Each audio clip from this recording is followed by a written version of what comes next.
Hello दोस्तों, स्वागत है आप सभी का आपके अपने YouTube channel MR world point में। आज आपके लिए अग्निवीर जीडी परीक्षा के लिए प्रैक्टिस सेट नंबर 6 लेके आए हैं। इससे पहले के 5 प्रैक्टिस सेट चैनल पर डाले जा चुके हैं। इसके बाद आपके 50 प्रैक्टिस सेट आने हैं। ठीक है, तो चलिए बिना किसी देरी के शुरू करते हैं आज का प्रैक्टिस सेट नंबर 6। तो देखिए पहला क्वेश्चन क्या है। चांद बीबी कहाँ की रानी थी? चांद बीबी कहाँ की रानी थी? बीजापुर की। ठीक है, तो चांद बीबी के पति का नाम क्या था? चांद बीबी के पति का नाम था आदिल शाह। आदिल शाह। ठीक है, बीजापुर कहाँ पड़ता है? बीजापुर आपका पड़ता है पर कर्नाटक में। कर्नाटक। ठीक है, कहाँ पड़ता है आपका? कर्नाटक। बहमनी साम्राज्य के संस्थापक कौन थे? तो हसन गंगू थे। हसन गंगू। और बात करें अहमदनगर की, तो अहमदनगर की रानी कौन थी? अहिल्याबाई होलकर। अहिल्याबाई होलकर कहाँ की रानी थी? तो ये आपकी अहमदनगर की रानी थी। बात करें गोलकुंडा की, तो गोलकुंडा में किसकी खान है? तो हीरे की खान है। और जो आपका प्रसिद्ध कोहिनूर हीरा जो है, कोहिनूर हीरा कहाँ से निकला था? तो गोलकुंडा की खान से निकला था। गोलकुंडा किस राज्य में पड़ता है? तो ये आपका पड़ता है तेलंगाना में। तेलंगाना में। ठीक है, नेक्स्ट क्वेश्चन देखिए। क्वेश्चन दिया है कि भारतीयों के लिए सिल्क मार्ग किसने आरंभ करवाया? तो सिल्क मार्ग किसने आरंभ करवाया था? तो कनिष्क ने आरंभ करवाया था। ठीक है, तो ये कनिष्क ने क्या किया था? कनिष्क के बारे में पढ़ लेते हैं, क्या क्या किया था कनिष्क ने। देखिए, सबसे पहले जो इसने नाशपाती की खेती कराई। नाशपाती की खेती, नाशपाती की खेती किसने कराई थी? तो कनिष्क ने करवाई थी। और 78 ईस्वी में इसने एक शक संवत चलाया था। शक संवत। ठीक है, अगला पॉइंट क्या है कि चतुर्थ बौद्ध संगीति यानी फोर्थ बौद्ध संगीति किसके समय हुई थी? तो वो कनिष्क के समय ही हुई थी। कहाँ हुई थी? तो कुंडलवन कश्मीर में हुई थी। ठीक है, कश्मीर में हुई थी। उसके बाद में सर्वाधिक शुद्ध सोने के सिक्के यानी सबसे शुद्ध सोने के सिक्के, सबसे शुद्ध सोने के सिक्के किसके समय चले थे? तो कनिष्क के समय चले थे। ठीक है, फिर बात करें अशोक की, तो अशोक किस धर्म को मानने वाले थे? अशोक मानने वाले थे बौद्ध धर्म को। ठीक है, बौद्ध धर्म के अनुयायी थे। और इनके जो 13वां शिलालेख था, 13वें शिलालेख से किसके बारे में जानकारी मिलती है? तो कलिंग युद्ध के बारे में जानकारी मिलती है। फिर बात करें इनके अभिलेख किस भाषा में लिखे हुए थे, किस लिपि में लिखे हुए थे? इनके जो अभिलेख लिखे हुए थे वो ब्राह्मी लिपि में लिखे हुए थे। ठीक है, ब्राह्मी लिपि में लिखे हुए थे। और इनके समय एक तृतीय बौद्ध संगीति हुई थी, यानी ये तृतीय बौद्ध संगीति, थर्ड बौद्ध संगीति कहाँ हुई थी? तो वो हुई थी आपकी पाटलिपुत्र में। पाटलिपुत्र में तृतीय बौद्ध संगीति हुई थी। ये सब पॉइंट क्या कर लीजिए, आप नोट कर लीजिए। उसके बाद बात करें हर्षवर्धन की, तो हर्षवर्धन के समय में एक प्रसिद्ध चीनी यात्री आया था, उसका नाम क्या था? तो ह्वेनसांग था। ठीक है, जिसको क्या कहते हैं? यात्रियों का राजकुमार। इसको बोलते हैं यात्रियों का राजकुमार। ठीक है, जगह कम है पर टॉपिक क्या है इंपॉर्टेंट है, इसलिए मैं आपको सब लिखा देता हूँ। ठीक है, यात्रियों का राजकुमार बोला जाता है ह्वेनसांग को। तो किसके समय आया था? तो वो आया था आपका हर्षवर्धन के समय आया था। फिर बात करें हर्षवर्धन की पुस्तक का नाम, तो इनकी पुस्तक का नाम क्या था? तो रत्नावली था। हर्षवर्धन की प्रसिद्ध पुस्तक का नाम क्या है? तो रत्नावली इनकी प्रसिद्ध पुस्तक का नाम है। अगला क्वेश्चन देखिए, निम्न में से कौन सी वातावरण की परत रेडियो तरंगों को वापस पृथ्वी पर प्रभावित कर देती है? तो कौन सी परत है जो वापस पृथ्वी पर प्रभावित कर देती है? तो वो है आपकी आयन मंडल। ठीक है, ये आपका क्या हो जाएगा? Right answer. बात करें क्षोभ मंडल की, तो मौसम संबंधी जितनी भी घटनाएं होती हैं, मौसम संबंधी जितनी भी घटनाएं होती हैं जैसे कि बारिश, तूफान, आंधी वगैरह, वो किस परत में होती हैं? तो वो क्षोभमंडल में होती हैं। ठीक है, पृथ्वी की सबसे निकटतम परत कौन सी है? तो क्षोभमंडल है। इसी में क्या होता है? आंधी, तूफान, चक्रवात सब किस में आते हैं? तो क्षोभमंडल में ही आते हैं।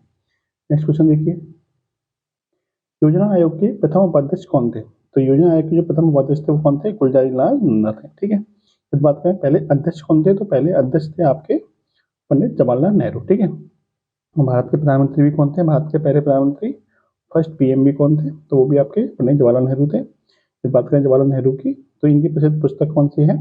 भारत की खोज, डिस्कवरी ऑफ इंडिया।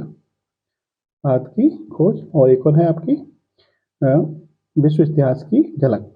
विश्व इतिहास की झलक किसकी पुस्तक है? तो ये आपकी जवाहरलाल नेहरू की पुस्तक है। ठीक है, फिर बात करें राष्ट्रपति की, तो राजेंद्र प्रसाद कौन थे? भारत के फर्स्ट राष्ट्रपति थे। ठीक है, फर्स्ट राष्ट्रपति थे। और संविधान सभा के पहले स्थायी अध्यक्ष भी कौन थे?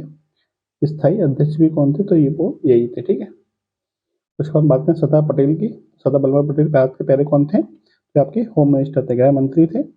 और इनके जन्म दिवस मनाया जाता है वो 31 अक्टूबर को राष्ट्रीय एकता रूप दिवस के रूप में, राष्ट्रीय एकता दिवस के रूप में मनाया जाता है। ठीक है, इनकी जो मूर्ति है वो कहाँ पर है, केवड़िया गुजरात में है, जो कि 182 मीटर ऊंची है। ठीक है, आगे देखते हैं आगे क्या है। क्वेश्चन दिया है कि सीबीएस का विस्तारित रूप क्या है। सीबीएस का विस्तारित रूप क्या होता है, कोर बैंकिंग सॉल्यूशन। ये सीबीएस होता क्या है, जैसे मान लीजिए कि आपका जो अकाउंट है वो आपका एसबीआई में खुला हुआ है, तो आप एसबीआई की जितनी भी ब्रांच है वहां से आप क्या कर सकते हैं, वहां से अपने अकाउंट को संचालित करा सकते हैं। तो ये कहलाता है आपका कोर बैंकिंग सॉल्यूशन। ठीक है, ये आपका सीबीएस सिस्टम बोलते हैं। तो ये आपका आंसर हो जाएगा option number B. Next question देखिए, क्वेश्चन नंबर 6, वर्ष 2021 का एशिया कप कहाँ आयोजित किया जाएगा। ये पुराना क्वेश्चन दे दिया इसने। ठीक है, वर्ष 2021 में एशिया कप हुआ ही नहीं था, कोरोना के कारण एशिया कप आयोजित नहीं हुआ था। ठीक है, लेकिन यदि इस क्वेश्चन का आंसर की बात करें तो इस क्वेश्चन का आंसर क्या हो जाएगा, श्रीलंका में होना प्रस्तावित था, लेकिन कोरोना के कारण हुआ नहीं था। ठीक है, तो ये क्वेश्चन आपको पुराना दे दिया इसने। नेक्स्ट क्वेश्चन देखते हैं, निम्न में से किसे एशिया का नोबेल पुरस्कार कहा जाता है। तो एशिया का नोबेल पुरस्कार किसे कहा जाता है, तो रेमन मैग्सेसे पुरस्कार को कहा जाता है। ये किस देश का पुरस्कार है, तो ये आपका फिलीपींस का पुरस्कार है, फिलीपींस का। फिलीपींस की राजधानी क्या है, तो मनीला है। मनीला में किसका हेडक्वार्टर है, तो अंतर्राष्ट्रीय चावल अनुसंधान केंद्र। चावल अनुसंधान केंद्र कहाँ पे है, तो वो आपका फिलीपींस की राजधानी मनीला में पड़ता है। ठीक है, फिर बात करें कलिंग पुरस्कार, तो कलिंग पुरस्कार संबंध किससे है, तो ये साइंस से संबंधित पुरस्कार है, विज्ञान से संबंधित। और पुलित्जर पुरस्कार संबंध किससे है, तो पुलित्जर पुरस्कार संबंध आपका पत्रकारिता से है। ठीक है, ये भी ध्यान रखिए। इसके साथ में एक पुरस्कार और नोट कर लीजिए, उसका नाम है पुलित्जर पुरस्कार। इस पुरस्कार संबंध किससे है, तो इसका संबंध है वास्तुकला से। ठीक है, वास्तुकला। ये क्वेश्चन, ये वाला जो पुरस्कार है ये आपका इंपॉर्टेंट है। ये आपका बहुत कम लोगों को पता होता है कि कलिंग पुरस्कार किससे संबंधित है। ठीक है, ये आप नोट कर लीजिए। नेक्स्ट क्वेश्चन देखिए, मोडबेट क्या था, तो मोडबेट एक तरह का उत्पाद कर था, इसको बोलते हैं मोडबेट। ठीक है, मॉडिफाइड वैल्यू एडेड टैक्स। ठीक है, ये आपका एक तरह का टैक्स था जो पहले लगता था लेकिन अब वर्तमान में नहीं लगता है। ठीक है, एक तरह का ही उत्पाद कर है। अगला क्वेश्चन देखिए, पृथ्वी मिसाइल को कब सेना में शामिल किया गया था। तो पृथ्वी मिसाइल को कब सेना में शामिल किया गया था, जुलाई 1994 को शामिल किया गया था। पृथ्वी के 3 वर्जन है, पृथ्वी फर्स्ट, सेकंड और थर्ड। ठीक है, इसकी रेंज कितनी है, 150, इसके 250 और इसकी 350 किलोमीटर की रेंज है। ठीक है, अगला क्वेश्चन देखते हैं। अच्छा, इसमें एक चीज और नोट कर लीजिए, जो पृथ्वी मिसाइल है वो आपकी सतह से सतह तक वार करती है। ठीक है, सतह से सतह पर। ठीक है, सतह से सतह पर वार करने वाली मिसाइल है आपकी पृथ्वी मिसाइल। नेक्स्ट क्वेश्चन देखिए, किस देश को उगते हुए सूरज के रूप में जाना जाता है। तो उगते हुए सूरज का देश कौन सा है, तो वो आपका जापान है। जापान का अन्य नाम क्या है, इसको निप्पन बोला जाता है, निप्पन। इसको सुकुमारों का देश बोला जाता है, सुकुमारों का देश। ठीक है, उगते हुए सूरज का देश निप्पन, सुकुमारों का देश। इसके अलावा जापान की मुद्रा की बात करें, जापान की मुद्रा की बात करें, मुद्रा कौन सी है इसकी, जापानी मुद्रा का नाम है येन। राजधानी क्या है, टोक्यो। और टोक्यो किस द्वीप पर स्थित है, तो उसका नाम है होन्शु। होन्शु द्वीप पर स्थित है आपकी जापानी राजधानी टोक्यो। इस संसद की बात करें, जापानी संसद को किस नाम से जाना जाता है, तो जापानी संसद का नाम है डाइट। ठीक है, यदि बात करें चीन की, तो चीन की राजधानी क्या है, बीजिंग। ठीक है, इसकी मुद्रा क्या है, रेमिनबी, रेमिनबी। ठीक है, न्यूजीलैंड की राजधानी क्या है, तो वेलिंगटन है, वेलिंगटन है। और नॉर्वे की राजधानी क्या है, तो नॉर्वे की राजधानी क्या है, ओस्लो। ठीक है, ये भी साथ में आप नोट करते रहिए। नेक्स्ट क्वेश्चन देखिए, दक्षिण ध्रुव की खोज किसने की थी। तो दक्षिण ध्रुव की खोज किसने की थी, आर एमंडसन ने की थी। क्योंकि बात करें उत्तरी ध्रुव की, उत्तरी ध्रुव की खोज किसने की थी, तो आर पेरी ने इसकी खोज की थी। ठीक है, ये भी आप साथ में नोट कर लीजिए। अगला क्वेश्चन देखते हैं, संविधान का कौन सा भाग लोक कल्याणकारी राज्य के विचार का उल्लेख करता है। तो संविधान का जो भाग 4 है, जो कि किससे संबंधित है, डीपीएसपी। डीपीएसपी मतलब राज्य के नीति निर्देशक तत्व, राज्य के नीति निर्देशक तत्व। ठीक है, इसको इंग्लिश में क्या बोलते हैं, directive principle of state policy, DPSP. ठीक है, शॉर्ट में बोलते हैं डीपीएसपी। इसका संबंध किससे, संविधान के लोक कल्याणकारी राज्य से। क्योंकि तो बात करें भाग 5 की, तो ये क्या है, संघीय कार्यपालिका से संबंधित है, जिसमें राष्ट्रपति प्रधानमंत्री सब आते हैं। उसके बाद भाग 2 में क्या आता है, भाग 2 में आपकी नागरिकता आती है। और भाग 1 में क्या आता है, भारत और उसके राज्य और उसके केंद्र शासित प्रदेश। ठीक है, भारत और उसके राज्य। अर्थ और राज्य, ठीक है। ये किसमें आता है? भाग 1 में आता है। फिर बात करें भाग 3 की। भाग 3 आपके लिए इंपॉर्टेंट है। भाग 3 किससे संबंधित है? तो आपके मूल अधिकार से संबंधित है। मूल अधिकार, तो वर्तमान मूल अधिकार कितने हैं? तो 6 मूल अधिकार है वर्तमान में, ठीक है। पहले 7 थे, अब 1 हट गया, तो अब कितने हैं? 6 मूल अधिकार है। पहला क्वेश्चन देखिए, यूरोपीय संघ का मुख्यालय कहाँ है? यूरोपीय संघ का मुख्यालय कहाँ है? ब्रुसेल्स में। ब्रुसेल्स कहाँ पड़ता है? तो ये आपका बेल्जियम में पड़ता है, ठीक है। ब्रुसेल्स में आपका नाटो का मुख्यालय भी है। नाटो का मुख्यालय कहाँ है? ब्रुसेल्स में। और बेल्जियम के बारे में क्या है कि बेल्जियम को यूरोप का कॉकपिट कहा जाता है। कॉकपिट, ठीक है। यूरोप का कॉकपिट किस देश को कहा जाता है? तो बेल्जियम को कहा जाता है। ठीक है। जिनेवा में किसके मुख्यालय है? तो WTO यानी वर्ल्ड ट्रेड ऑर्गेनाइजेशन, विश्व व्यापार संगठन, WHO वर्ल्ड हेल्थ ऑर्गेनाइजेशन, इसके मुख्यालय कहाँ पे है? जेनेवा में है। मनीला में किसका मुख्यालय है? तो वो मैंने आपको बता ही दिया। अंतर्राष्ट्रीय चावल अनुसंधान केंद्र कहाँ पे है? तो मनीला में। इस बात करें ओटावा, ओटावा किसकी राजधानी है? ये आपकी कनाडा की राजधानी है ओटावा, ठीक है। पहला क्वेश्चन देखिए, मेन कॉम्प निम्न में से किसकी आत्मकथा है? Jawaharlal Nehru, Adolf Hitler, Benjamin Bhutto या फिर मदर टेरेसा। मेन कॉम्प किसकी आत्मकथा है? तो एडोल्फ हिटलर की। हिटलर कहाँ का रहने वाला था? तो जर्मनी का रहने वाला था। और जवाहरलाल नेहरू की पुस्तक का नाम तो मैं आपको बता ही दिया, ठीक है। मदर टेरेसा, मदर टेरेसा के बारे में कुछ चीज नोट कर लेते हैं कि उनको 1979 में क्या मिला था? नोबेल पुरस्कार मिला था, ठीक है। नोबेल पुरस्कार, और ये नोबेल पुरस्कार पाने वाली पहली भारतीय महिला थी, ठीक है। प्रथम भारतीय महिला थी, फर्स्ट भारतीय महिला, ठीक है। ये भी ध्यान रखना है, इनको नोबेल पुरस्कार मिला था, ठीक है। और बात करें इनको भारत रत्न कब मिला था? भारत रत्न इनको 1980 में मिला था, ठीक है। क्या मिला था इनको? भारत रत्न। अगला क्वेश्चन देखते हैं, भारत की कोकिला के रूप में कौन प्रसिद्ध है? तो भारत की कोकिला किसको बोला जाता है? सरोजिनी नायडू। सरोजिनी नायडू के बारे में क्या है कि इन्होंने भारतीय राष्ट्रीय कांग्रेस की अध्यक्षता की थी। भारतीय राष्ट्रीय कांग्रेस की अध्यक्षता की थी, और अध्यक्षता करने वाली पहली भारतीय महिला थी, ठीक है। इन्होंने अध्यक्षता कब करी थी? 1925 में कानपुर अधिवेशन में, ठीक है। कानपुर अधिवेशन में पहली भारतीय महिला थी जिन्होंने कांग्रेस की अध्यक्षता की थी। यदि आपसे ये पूछा जाता कि भारतीय राष्ट्रीय कांग्रेस की अध्यक्षता करने वाली पहली महिला कौन थी, तो पहली महिला एनी बेसेंट थी। लेकिन पहली भारतीय महिला कौन थी? तो सरोजिनी नायडू थी। क्वेश्चन में आपसे पूछा भारत की कोकिला, जैसे आपसे पूछा जाता है कि स्वर कोकिला कौन है, तो स्वर कोकिला लता मंगेशकर को बोला जाता है। स्वर कोकिला किसको बोला जाता है? लता मंगेशकर को बोला जाता है। नेक्स्ट क्वेश्चन देखिए, कोई वस्तु अधिकतम भारी हो जाती है, कहाँ भारी हो जाती है? तो वो निर्वात में अधिकतम भारी हो जाती है, क्योंकि निर्वात में क्या होता है? कोई घर्षण नहीं होता है, जिसकी वजह से उस पर कोई उत्प्लावन बल नहीं लगता है, इसकी वजह से वस्तुओं में भारी भारी महसूस होती है।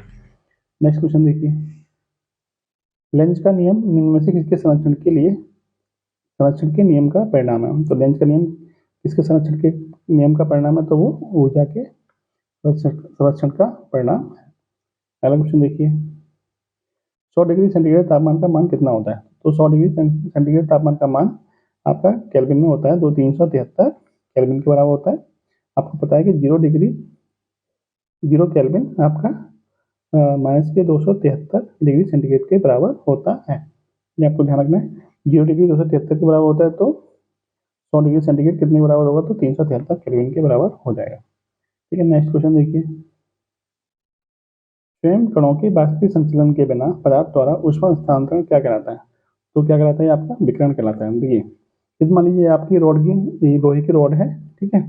यदि इसका एक सिरा गर्म करें तो धीरे धीरे क्या होगा? ये पूरी रॉड गर्म हो जाएगी। तो गर्म होने की ये वाली विधि क्या कहलाती है? तो आपकी चालन विधि कहलाती है, ठीक है। यदि मान लीजिए ये आपका पानी का बर्तन है, इस तरह से पानी भरा हुआ है, यदि इसको हम गर्म करते हैं तो पहले पानी नीचे से गर्म होगा, फिर पानी गर्म गर्म होकर ऊपर जाएगा, फिर ऊपर वाला पानी नीचे आएगा, मतलब इस तरह से पानी ये गर्म होगा, ठीक है। तो पानी गर्म करने की ये वाली विधि क्या कहलाती है? ये आपकी संवहन विधि कहलाती है। और सूर्य का प्रकाश जिस विधि से पृथ्वी पर आता है, तो वो विधि कौन सी होती है? वो आपकी विकिरण विधि होती है, ठीक है। नेक्स्ट क्वेश्चन देखिए, इंद्रधनुष में कितने रंग होते हैं? सबको पता है कि इंद्रधनुष में कितने रंग होते हैं? 7 रंग होते हैं। यदि बात करें बैंगनी रंग की, ठीक है, तो बैंगनी रंग की जो गति होती है वो सर्वाधिक होती है, गति सर्वाधिक होती है। और तरंग दैर्घ्य कितनी होती है? सबसे कम होती है, सबसे कम, ठीक है। बात करें यदि लाल रंग की, तो इसकी गति सबसे कम, गति सबसे कम होती है और तरंग दैर्ध्य सबसे अधिक होती है। तरंग दैर्ध्य क्या होती है? तरंग दैर्ध्य सबसे अधिक। ठीक है, तो किस रंग की तरंग दैर्ध्य सबसे अधिक होती है? तो लाल रंग की तरंग दैर्ध्य सबसे अधिक होती है और सबसे कम किसकी होती है? बैंगनी रंग की। गति की बात करें, गति सबसे ज्यादा किसकी होती है? बैंगनी रंग की, और सबसे कम किसकी होती है? लाल रंग की। ठीक है, ये भी आप ध्यान रखिए। देखिए, लाल रंग की जो तरंग दैर्ध्य सबसे अधिक होती है, इसलिए क्या होता है? खतरे के निशानों को लाल रंग से दिखाया जाता है। तरंग दैर्ध्य का मन, जैसे लाल रंग का जो खतरे का निशान दिखाया जाएगा, तो लाल रंग का जो प्रकीर्णन होता है वो सबसे कम होता है, इसलिए से हमें लाल रंग दूर से ही दिखाई दे जाता है, इसलिए लाल रंग से दिखाया जाता है खतरों के निशानों को। अगला क्वेश्चन देखते हैं। न्यूट्रॉन की खोज किसने की थी? चैडविक, रदरफोर्ड, फर्मी या फिर आइंस्टीन? न्यूट्रॉन की खोज किसने की थी? चैडविक ने की थी। जबकि रदरफोर्ड ने किसकी खोज की थी? तो प्रोटॉन की खोज की थी रदरफोर्ड ने। ठीक है, फर्मी क्या होता है? फर्मी एक इकाई होती है, तो एक फर्मी बराबर कितना होता है? एक फर्मी बराबर होता है 10⁻⁻15 मीटर। ठीक है, ये ध्यान रखिएगा। नेक्स्ट क्वेश्चन देखिए। निम्न में से कौन सी गैस सिगरेट लाइटर से निकलती है? सिगरेट लाइटर से निकलने वाली गैस कौन सी है? तो आपकी ब्यूटेन है। ठीक है, यदि बात करें एलपीजी की, तो एलपीजी में कौन सी गैस होती है? तो प्रोपेन और ब्यूटेन दोनों गैस होती है। यदि एलपीजी के रिसाव की, जैसे एलपीजी में रिसाव होता है तो हमें पता चल जाता है गैस लीक हो रही है, तो पता किससे चलता है? उसमें एक पदार्थ पाया जाता है, वो पदार्थ कौन सा होता है? तो वो होता है एथिल मरकैप्टन। Ethyl mercaptan. ठीक है, एथिल मरकैप्टन के कारण हमें गैस का रिसाव पता चल जाता है। फिर बात करें मीथेन की, तो मीथेन गैस कहाँ कहाँ पाई जाती है? तो देखिए, ये आपकी मंगल ग्रह पर पाई जाती है। मंगल ग्रह पर धान के खेत में, धान के खेत में कौन सी गैस होती है? तो मीथेन गैस होती है। और बात करें इसकी गोबर गैस में, गोबर गैस में कौन सी गैस होती है? तो मीथेन गैस होती है गोबर गैस में। और जो जानवर जुगाली करते हैं, जानवरों की जुगाली में, जानवरों की जुगाली में कौन सी गैस होती है? तो आपकी मीथेन गैस होती है। इसके अलावा सीएनजी, ठीक है, सीएनजी जो गैस होती है उसमें भी कौन सी गैस होती है? तो मीथेन गैस पाई जाती है। ये भी आपको ध्यान रखना है। ठीक है, और रेडॉन कैसी गैस है? तो ये आपकी अक्रिय गैस है। ठीक है, ये भी आपको ध्यान रखना है। आगे देखिए, एक जल नमूना भारी जल कहा जाता है क्योंकि क्योंकि वह एक जल नमूना को भारी जल क्यों कहा जाता है? क्योंकि वह क्या होता है? पेयजल से भारी होता है। ये ऑप्शन डी नंबर क्या हो जाएगा? इसका सही हो जाता है। देखिए, भारी जल का फॉर्मूला क्या होता है? D2O। भारी जल का काम क्या होता है? ये आपका नाभिकीय रिएक्टर में, नाभिकीय रिएक्टर जो होते हैं उनमें क्या करता है? ये आपका मंदक का काम करता है। ठीक है, मंदक के काम आता है। नाभिकीय रिएक्टर की गति को कम करने के काम आता है भारी जल। ठीक है, ये इसका इंपोर्टेंट काम है। नेक्स्ट क्वेश्चन देखिए, सोडा वाटर क्या है? सोडा वाटर क्या है? एक तरह का आपका क्या है? ये आपका एक तरह का कोलाइड है। सोडा वाटर क्या है? एक तरह का एक कोलाइड है। ठीक है, नोट कर लीजिए। अगला क्वेश्चन देखिए क्या है। निम्न में से कौन सा एक तत्व है? तो हीरा क्या होता है? एक तरह का तत्व होता है। और क्या कहते हैं, पूरा सबसे जो कठोर तत्व होता है, सबसे कठोर जो पदार्थ है पृथ्वी का, वो कौन है? वो भी आपका क्या है? हीरा। ठीक है, सबसे कठोर पदार्थ कौन सा है? हीरा है। और हीरा क्या है? एक प्रकार का एक तत्व है। ठीक है, ये क्वेश्चन पूछा जाता है बहुत बार कि सबसे पृथ्वी पर सबसे कठोर पदार्थ कौन सा है? तो हीरा है। नेक्स्ट देखिए, आधुनिक आनुवंशिकता का सिद्धांत किसने दिया? तो आधुनिक आनुवंशिकता का सिद्धांत दिया था वो ग्रेगर मेंडल ने दिया था। इन्हीं को क्या कहते हैं? आधुनिक आनुवंशिकता के जनक भी इनको कहा जाता है। ठीक है, अगला क्वेश्चन देखिए, निम्न में से कौन सा युग्म गलत है? यानी पोलियो किससे होता है? बंदर से होता है, रेबीज कुत्ता से, प्लेग चूहा से, या फिर टेपवर्म सुअर से? तो आप सभी को पता है कि जो पोलियो होता है वो बंदर से नहीं होता, वो वायरस की वजह से होता है। तो बंदर से कौन सा रोग होता है? बंदर से होता है आपका रेबीज। कुत्ते से भी होता है और बंदर से भी होता है। ठीक है, नेक्स्ट देखिए, पौधों की लंबाई में वृद्धि के लिए क्या आवश्यक है? नाइट्रोजन, कैल्शियम या फास्फोरस? तो ये तीनों ही चीजें क्या होती हैं? पौधों की वृद्धि के लिए आवश्यक होती हैं। इनको बोलते हैं शॉर्ट में NPK। ठीक है, नाइट्रोजन, फास्फोरस और नाइट्रोजन, फास्फोरस और कैल्शियम। ठीक है, यदि इनका अनुपात पूछा जाए तो इनका अनुपात कितना होता है? 4:2 और 1। ठीक है, 4:2 और 1 का अनुपात होता है इनका। इस अनुपात में इनको क्या करते हैं? खेत में मिलाया जाता है। नेक्स्ट क्वेश्चन देखिए, टिबिया फिबुला नामक हड्डी कहाँ पाई जाती है? टिबिया और फिबुला जो हड्डी पाई जाती है वो कहाँ पाई जाती है? पैर में पाई जाती है, यानी टांग में पाई जाती है। फिर बात करें टिबिया की, तो ये सबसे चमकीली हड्डी होती है। सबसे चमकीली हड्डी कौन सी होती है? तो आपकी मानव शरीर की सबसे चमकीली हड्डी कौन सी है? आपकी ये है टिबिया। ठीक है, ये आपसे पूछा सबसे बड़ी हड्डी कौन सी होती है? सबसे बड़ी हड्डी होती है वो फीमर होती है, वो कहाँ मिलती है? जांग में मिलती है। और सबसे छोटी हड्डी जो होती है वो कौन सी होती है? आपकी स्टेपिस होता है, वो कहाँ मिलती है? वो आपकी कान में मिलती है। ठीक है, ये भी साथ में नोट कर लीजिए। फिर बात करें मानव शरीर में कितनी हड्डियां होती हैं, तो मानव शरीर में जो हड्डियां होती हैं वो 206 होती हैं। लेकिन बच्चे में कितनी होती है, तो बच्चे में आपकी 300 से ज़्यादा होती है, 300 प्लस होती है जन्म के समय, ठीक है। उसके बाद में जब मानव शरीर मतलब जब बड़ा हो जाता है या वयस्क हो जाता है तब उसमें कितनी हड्डियां होती हैं, तो 206 हड्डियां होती हैं। अगला क्वेश्चन देखिए, विश्व का विशालतम जीवित प्राणी कौन सा है, यानी पूरी पृथ्वी पर सबसे बड़ा जीवित प्राणी कौन सा है, तो वो आपका ब्लू व्हेल है, यानी नीली व्हेल है, ठीक है। यदि बात करें स्थल मंडल का, यानी कि जमीन पर रहने वाला सबसे बड़ा प्राणी कौन सा है, वो आपका हाथी हो जाएगा, ठीक है। अफ्रीकन हाथी सबसे बड़ा प्राणी होता है जो जमीन पर रहता है, क्योंकि पूरी पृथ्वी पर रहने वाला यानी स्थल मंडल और जलमंडल को मिलाकर रहने वाला सबसे बड़ा प्राणी कौन सा है, तो वो आपका ब्लू व्हेल हो जाएगा, ठीक है। ब्लू व्हेल क्या होती है, एक स्तनधारी होती है, ठीक है, स्तनधारी होती है। मेमल्स में इसकी काउंट मेमल्स में आते हैं, मेमल्स वर्ग के अंतर्गत आते हैं। अगला क्वेश्चन देखिए, क्वेश्चन क्या है कि राम ने एक अपराध किया, थाना प्रभारी को मालूम हुआ कि, देखिए क्वेश्चन अच्छी तरह पढ़ लीजिए। राम ने एक अपराध किया, थाना प्रभारी को मालूम हुआ कि साक्षियों में से 2 झूठे हैं परंतु एक व्यक्ति सच बोल रहा है। आप बताएंगे कौन सा व्यक्ति सही बोल रहा है, ठीक है। कैसे पता करेंगे, देखिए। मोहन कहता है कि अपराध की रात राम घर पर था और सोहन कहता है कि अपराध की रात राम घर पर नहीं था, और रोहन कहता है कि मोहन सही बोल रहा है। देखिए यदि हम रोहन की बात को सही मान लें तो मोहन और रोहन दोनों एक ही साइड में बोल रहे हैं, इसका मतलब ये दोनों क्या बोल रहे हैं, गलत बोल रहे हैं। उसने बोला 2 झूठे हैं, तो ये झूठे कब होंगे, जब दोनों ये एक साथ सही बोल रहे होंगे। इसका मतलब सोहन सही है और ये दोनों क्या है, झूठे, ठीक है। ये कह रहा है मोहन सही बोल रहा है, इसका मतलब ये दोनों एक साइड में, ये दूसरी साइड में हुआ, तो ये दूसरी साइड में होने की वजह से क्या है, वो कह रहा है 2 झूठे हैं। 2 झूठे कब होंगे, जब दोनों एक साइड में होंगे, ठीक है। इसका मतलब सच कौन बोल रहा है, सच बोल रहा है आपका सोहन, सोहन आपका सच बोल रहा है। नेक्स्ट क्वेश्चन देखिए, यदि हरे का अर्थ लाल है तो लाल का अर्थ पीला है, पीले का अर्थ नीला है, नीला का अर्थ नारंगी, नारंगी का अर्थ हरा है। स्वच्छ आकाश का रंग कैसा होता है, स्वच्छ आकाश का रंग कैसा होता है, नीला। और नीले को किस तरह से, नीले को क्या कहा गया है, नीले को कहा गया है नारंगी। तो स्वच्छ आकाश का रंग कैसा हो जाएगा, नारंगी, ठीक है। अगला क्वेश्चन देखिए,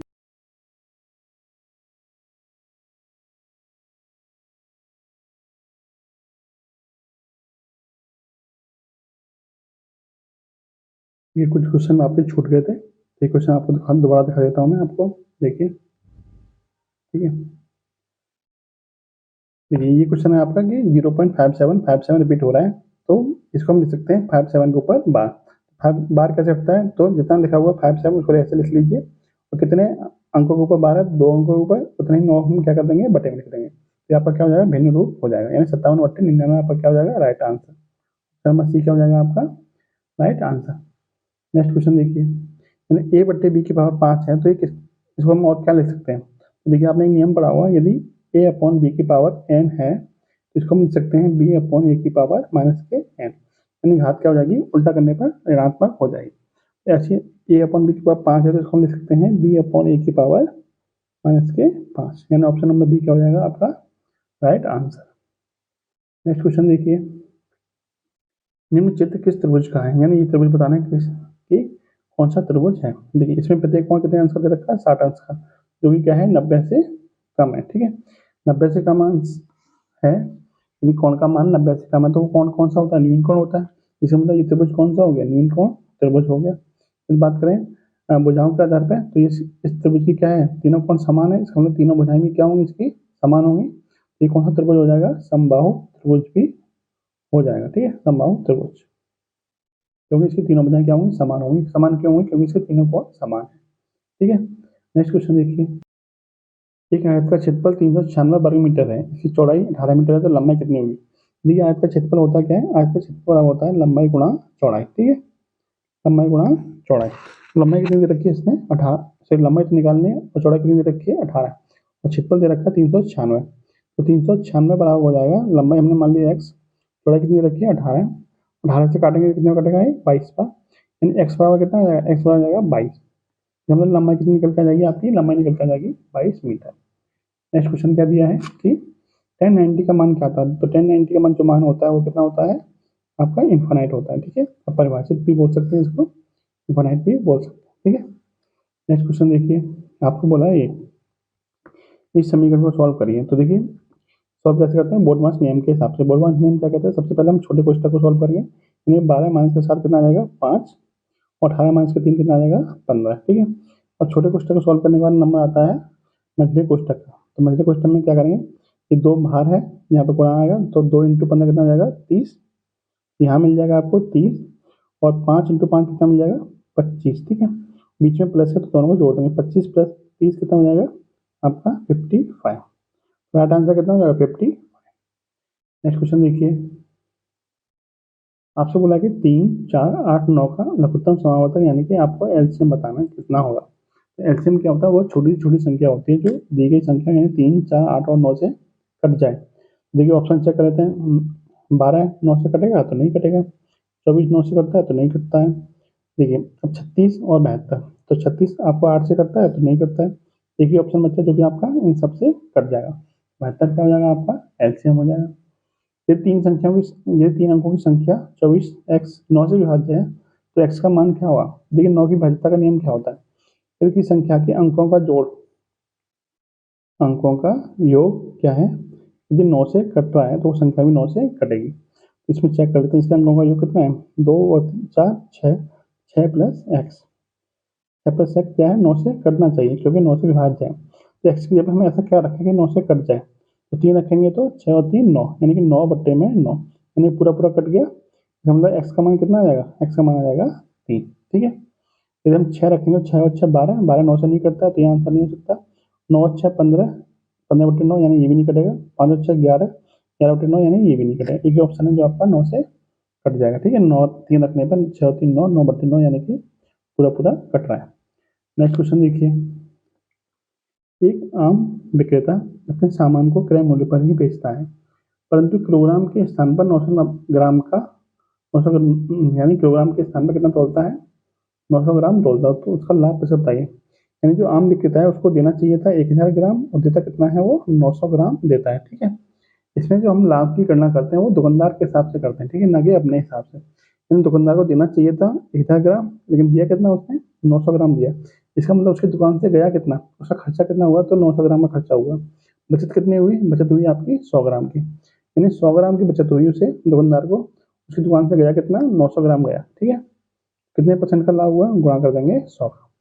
देखिए 2 जीरो से 2 जीरो खत्म, यानी 100/9 किसके बराबर होता है, 100/9 बराबर होता है 11 सही 1/9% के बराबर। 100/9 कितने % के बराबर होता है, 11 से 1/9% के बराबर होता है। अगला क्वेश्चन देखिए, आपसे बोला है कि 1 का वर्ग, 2 का वर्ग, 3 का वर्ग, 4 का वर्ग और 5 का वर्ग, इसका औसत बताइए। औसत क्या होता है, देखिए n प्राकृतिक संख्याओं का औसत क्या होता है, तो n प्राकृतिक संख्याओं के वर्गों का औसत होता है 1/6, n+1 और 2n+1। ठीक है, ये क्या होता है n प्राकृतिक संख्याओं के वर्गों का औसत।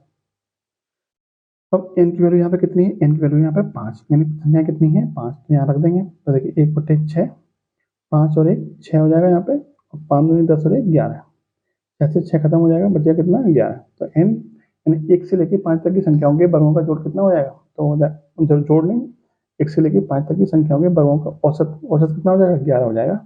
तो आपका राइट आंसर हो जाएगा ऑप्शन नंबर बी 11।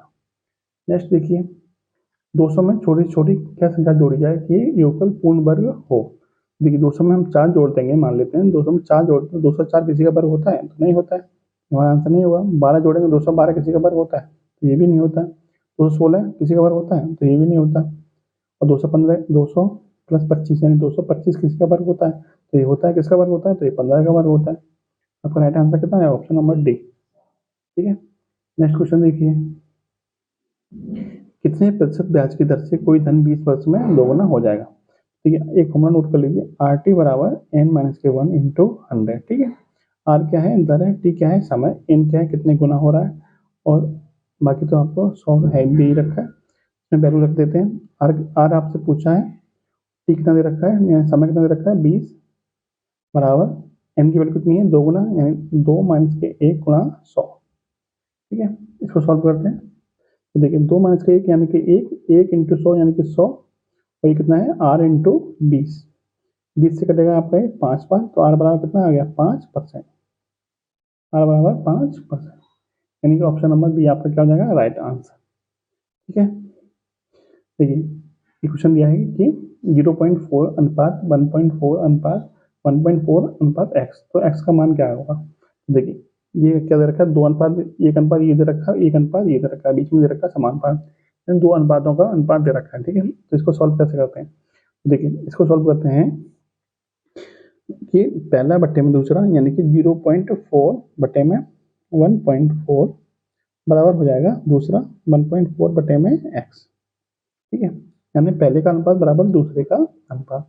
इसको सॉल्व कर लेते हैं। तो देखिए पॉइंट हटेगा तो यहाँ बटे में कितना आ जाएगा, 10 आ जाएगा। इस वाले पॉइंट से वाला पॉइंट खत्म। तो ये हो जाएगा आपका x बराबर, यहाँ से मिल जाएगा x बराबर 14 गुणा 14 बटे में 4 गुणा 10, ठीक है। इसको सॉल्व करते हैं। तो दो से कटेगा 2 बार, 2 से 7 बार, 2 से कटेगा ये बार 7 बार, यहाँ 7 × 7 49 बटे 10, 49 बटे में 10, 49 बटे 10 कितना हो जाएगा 4.9। आपका राइट आंसर कितना हो जाएगा 4.9, ऑप्शन नंबर सी। और ये है आपका अंतिम क्वेश्चन। इस क्वेश्चन का आंसर आपको कमेंट बॉक्स में बताना है कि एक कार 180 किलोमीटर की दूरी 4 घंटे में तय करती है, तो उसकी चाल कितनी होगी। वीडियो आपको कैसी लगी, अच्छी लगी तो लाइक भी कीजिए और चैनल को सब्सक्राइब नहीं किया सब्सक्राइब कर लीजिए। जय हिंद, जय भारत।